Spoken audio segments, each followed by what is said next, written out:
Good evening and welcome to Left, Right and Centre. I'm Vishnu Shom. On the programme this evening, the impasse in India-US ties continues to be our focus, with the former US Ambassador to the United Nations, Nikki Haley, sounding the alarm now, warning that these sanctions risk fracturing a vital alliance. In a Newsweek op-ed, Haley urged President Trump to treat India as a prized democratic partner, not an adversary like China, emphasizing India's role as a counterweight to Beijing's global ambitions.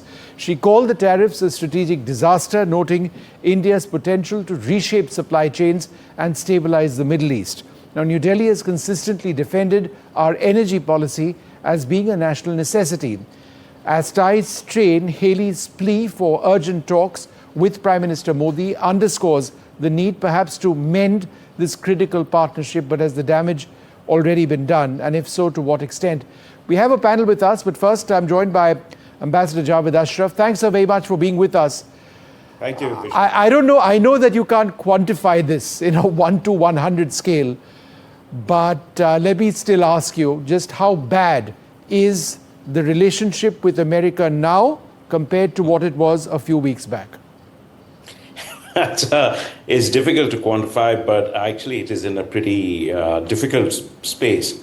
And the reason is less substantive and more, I think, to do with the atmospherics, the language, the discourse, the absolute corrosive manner in which the president is speaking up, President Trump is speaking about the relationship. But also he's politicized it in a very big way. And I think you must understand that, when some of his MAGA followers, including the Deputy Chief of Staff, Stephen Miller, starts speaking about the problems of India-US relations and India buying oil and profiteering from oil, then it is actually reaching a level of politicization which we haven't seen before.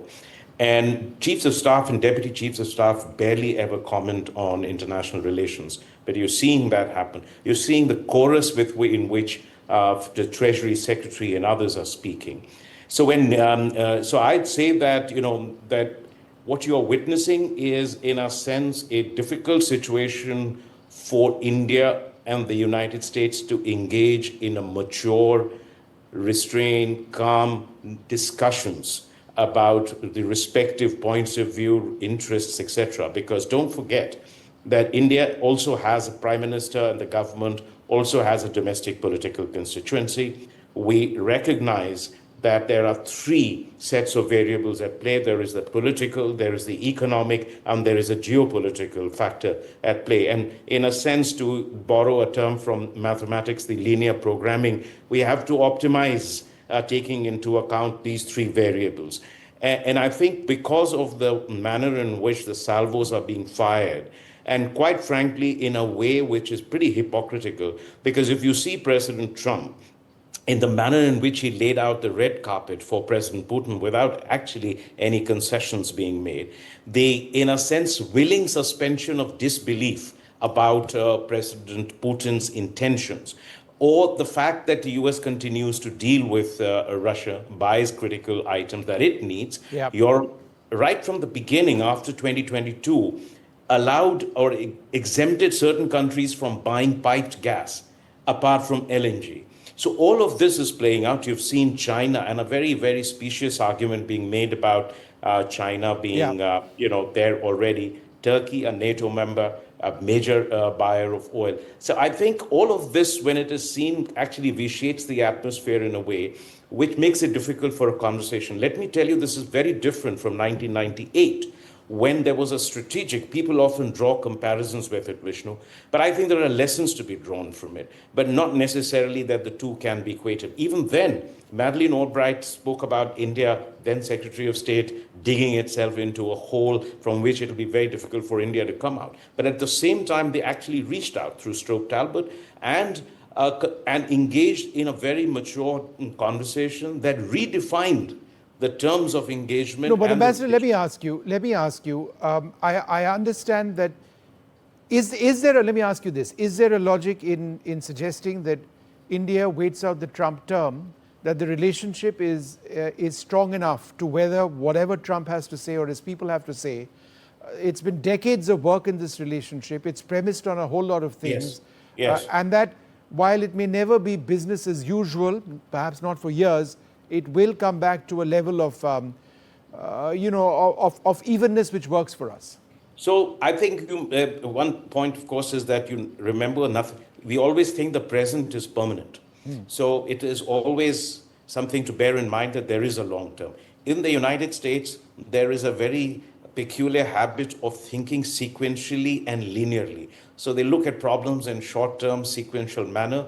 And I think it's very important for us to recognize that there is a longer-term perspective. This relationship has been built by governments in India from both the UPA and the NDA. There have been both Democratic and Republican governments in the past that have worked very hard on that relationship to bring it to where it is. There is a great deal of substance, merit in the relationship. There is a larger big picture. We both recognize that we are aligned, if not allied, on some very major issues.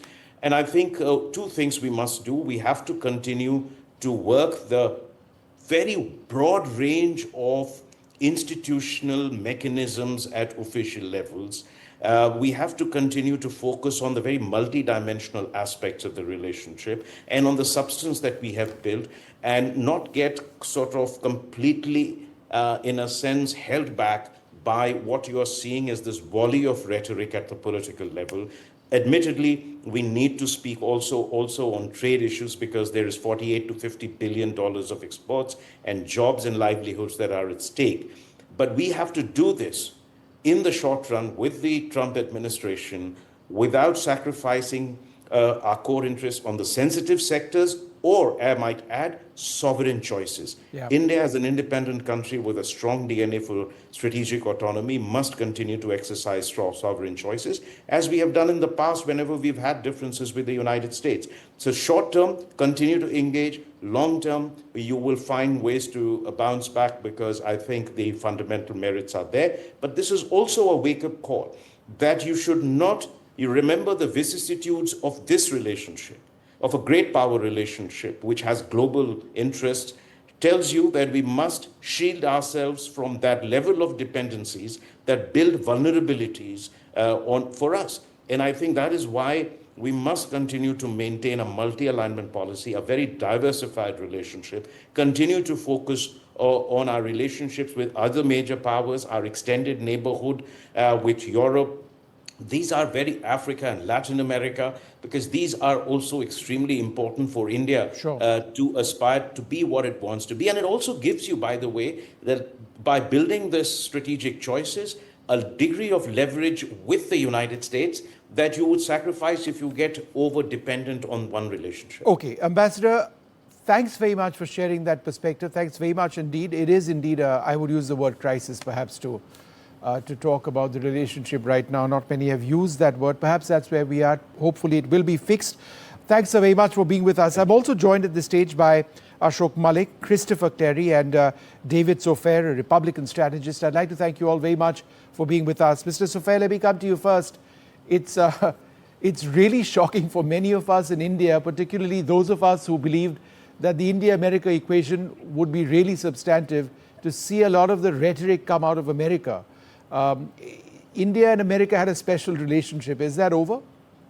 No. So India and America, quite simply, are making trade again. So we are making America fair again by way of trade, and it's very important for your viewers to note that the counter tariffs that we've implemented on India, right, and they are counter tariffs, right, have not been implemented yet. So we are actively negotiating with our friends and partners in India to come to a resolution there.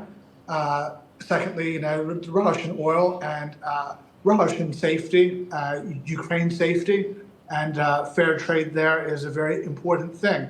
Our friends in Europe were not able to provide us with the backstop for peace, and so we are now stepping in, trying to create peace in that region. And this is really no, but Mr. Sofair, just to interrupt you for half a second, India is never going to stop the import of Russian oil with a gun to New Delhi's head. It's just not going to happen.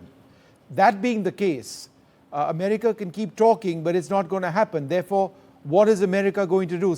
Actually slap India with 50% sanctions and implement it?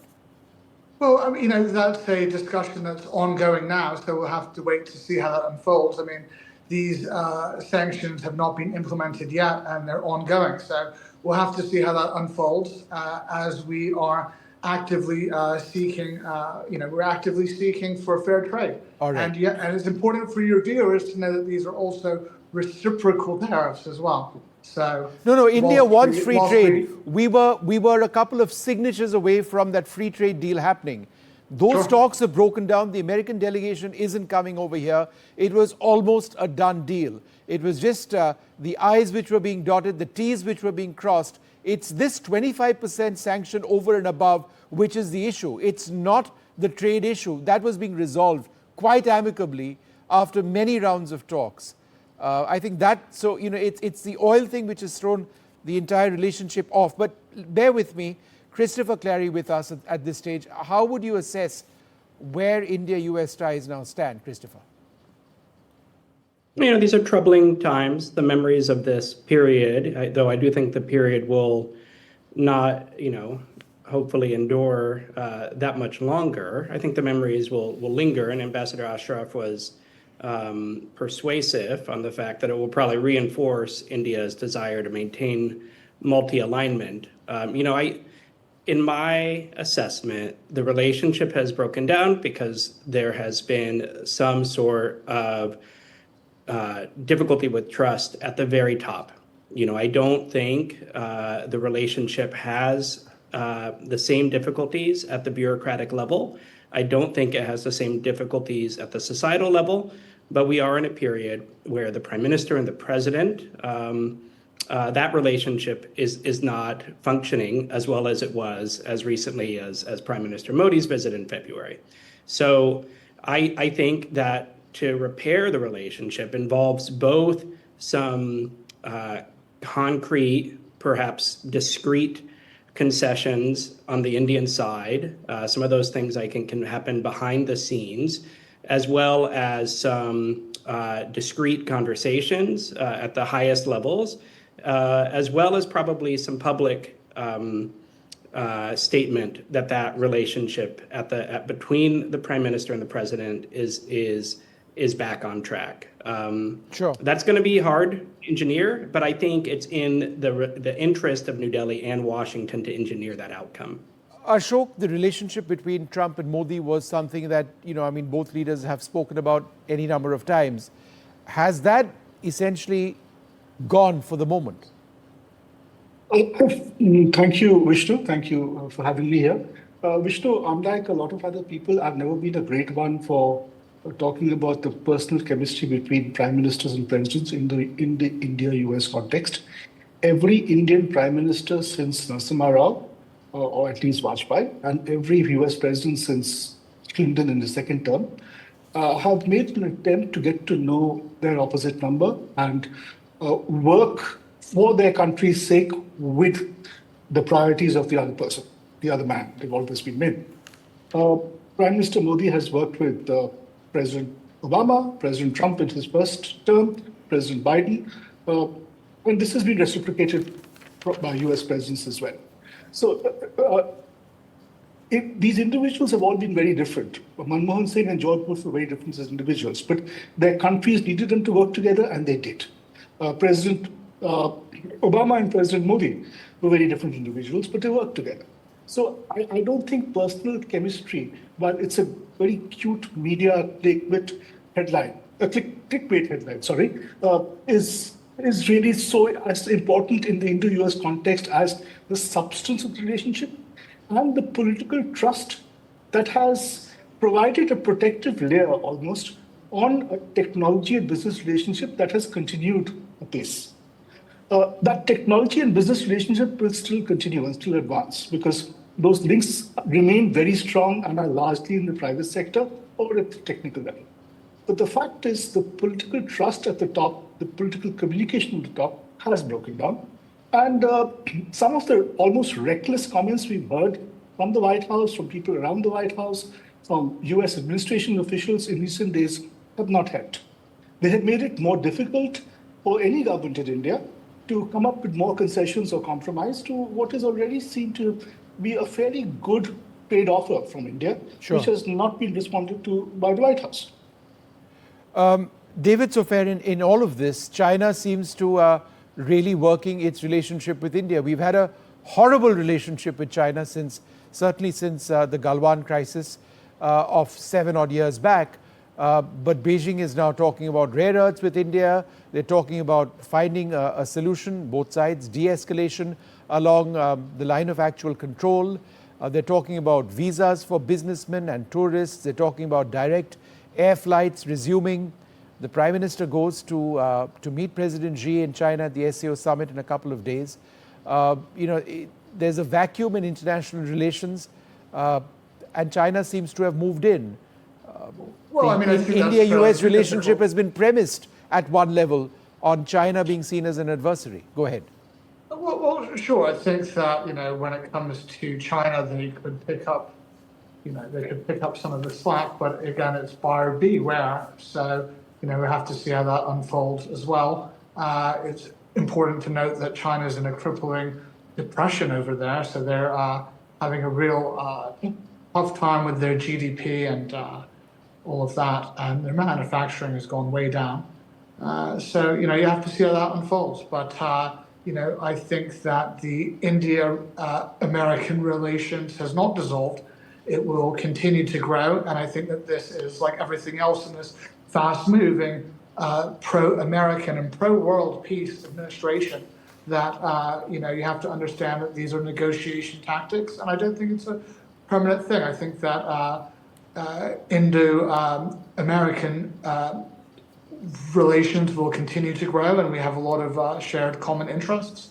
So we'll have to see how it really unfolds. So I think that we're confident over here that a resolution will happen, and the idea that the narrative with the American opposition, the Democrat Party, whose foreign policy is just disastrous when it comes to India and China, for that matter. When they say it's tough times, I mean, America is strong by every metric. So that's an important piece to note here. So, as America continues to grow, we're in a position to do fantastic things with other great democracies around the world. So it's not all doom and gloom, and I think that a mutually beneficial deal will be imminent at some point in this quarter with India. Okay. So I don't really see China as this huge threat. Christopher, how do you see this newfound equation between Beijing and New Delhi? Ultimately, it's India, not the United States, that has a territorial dispute with China. Ultimately, it's India, not the United States, that had its soldiers clubbed to death and die of hypothermia in the Galwan Valley. So, India has more on the line here. If Indian leaders believe that a period of conciliation and rapprochement is appropriate, I understand that. China obviously also has some tone that it can set, a more conciliatory tone, which it may be doing, as it also feels hemmed in by the Trump administration's policy. I think there's probably a limit to what the causal effect of Washington here. China is also playing cards that allow for this apparent continued de-escalation along that disputed frontier. But the reason that territorial dispute has been active on and off since the 1950s is because it's really hard to resolve it. There is this proposal now for the early harvest that has not been on the table for almost 20 years in an active way. So I'm skeptical that the long-run irritants will go away. And I think there is an important status competition between India and China that the U.S. That the U.S. is not the principal driver of. So I think the troubles with the U.S. has probably made this move more attractive, but it should be noted that the reconciliation that Prime Minister Modi met with Xi long before Trump was inaugurated, and some of these moves were a conscious desire by both sides in Beijing and Delhi to calm down after the tragic events of 2020. Ashok, a final word to you. there's this huge distrust which obviously exists between, certainly strategically between India and China. And now we're talking about peace. Those of us who've reported this would always look at this as, with a great deal of concern about, what this would actually mean. Do you actually see the possibility of a major deal being announced or a major announcement, happening in Tianjin when the Prime Minister meets President Xi? Your guess is as good as mine, but let me just say, I haven't heard anyone in the Indian system use grand words like peace. What they have said is, since October 2024, when the last of the friction points where troops were almost eyeball to eyeball since 2020, the last of those friction points was resolved, there was some room for economic engagement with guardrails. Things are far from normal at the border. There's still troops at locations they were not in February 2020. And there's still tens of thousands of those troops out there. So, distrust remains high.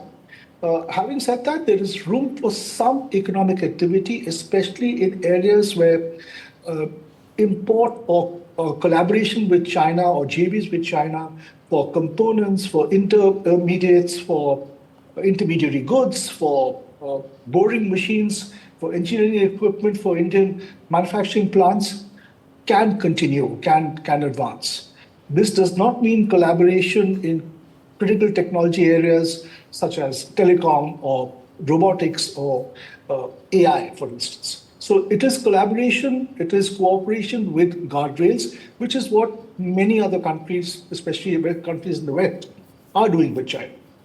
Now, this does not take away from the fact that we have a problem in Washington, where Washington and people in the Trump administration, close to the White House, are not sufficiently sensitive to what throwaway remarks and sometimes thoughtless remarks are doing to public opinion and a government agency here in Delhi, or political agency here in Delhi. They have certainly soured the mood.